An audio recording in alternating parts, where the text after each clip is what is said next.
ओइ नै सोरनि न' बे? खोमसिनि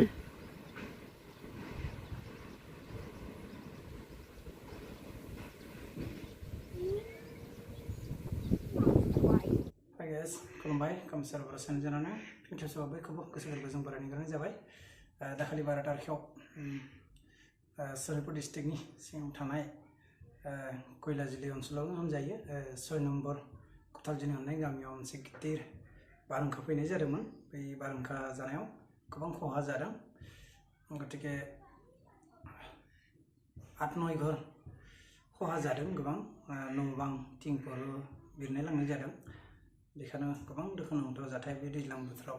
बेखायनो आं एसे रायजोफोरनि सिगाङाव एसे देखायनो नागिरदों। आरो बे भिडिअ क्लिपखौ जोंनि फंबाय सासे दं, बड'सा बसुमतारी, बिथाङा हरनाय जादोंमोन। बेखायनो एसे देखायनाय जाबाय रायजोफोर, एसे नायदो।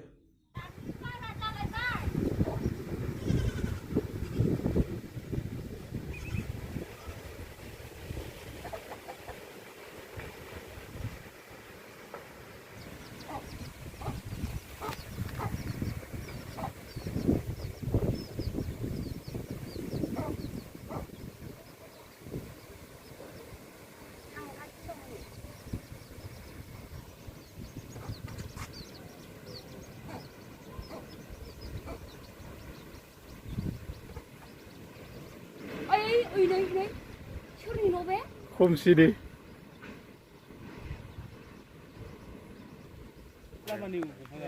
गाराननि न', गाराननिया थांजोब्बाय। एबे गपाल भागिनि न' थांजोब्बाय। एबे जानि बारायबानि न' नै बारिया भेरागुमैया एकदम नै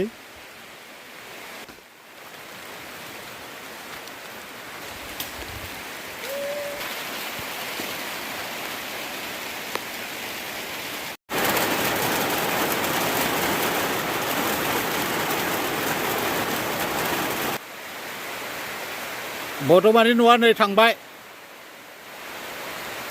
बड'नि आबादाव भिडिअ खालामदों।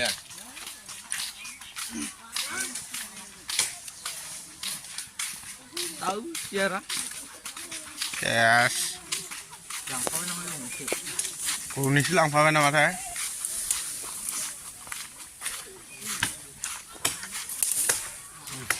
Mulai juga Pak Isipnya tuh kan jadi kela.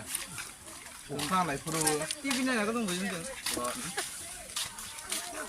Nubi apa raba kan?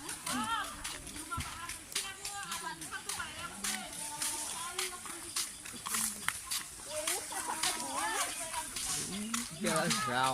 Video mana nih? Oh, सब video nih sih. So भिडिअखौथ' नायबाय जानो हागौ रायजोफोर। बे जाथाया 10-15 दिन सिगांबो जाथाय जादों, बिदिनो सेम बिदि गिदिंनाय बारहावा फैदों। गतिके गोबां दुखुनांथाव जाथाय रायजोफोर बिदि दैज्लां बोथोराव फैदों। बेखायनो एसे हायोबा गामिनि खाथि खालाफ्रा एसे हेफाजाब खालामनानै बे न' बांखौ लुनाय हेफाजाब खालामनाया मोजां खालामनानै थाबाय। आरो जोबजासिम जायफोरा नायबाय आंनि चेनेलखौ रोजा रोजा साबायखर थाबाय। जायफोरा गोदान फैदों आंनि चेनेलखौ साबस्क्राइब खालामबानो जाबाय रायजोफोर।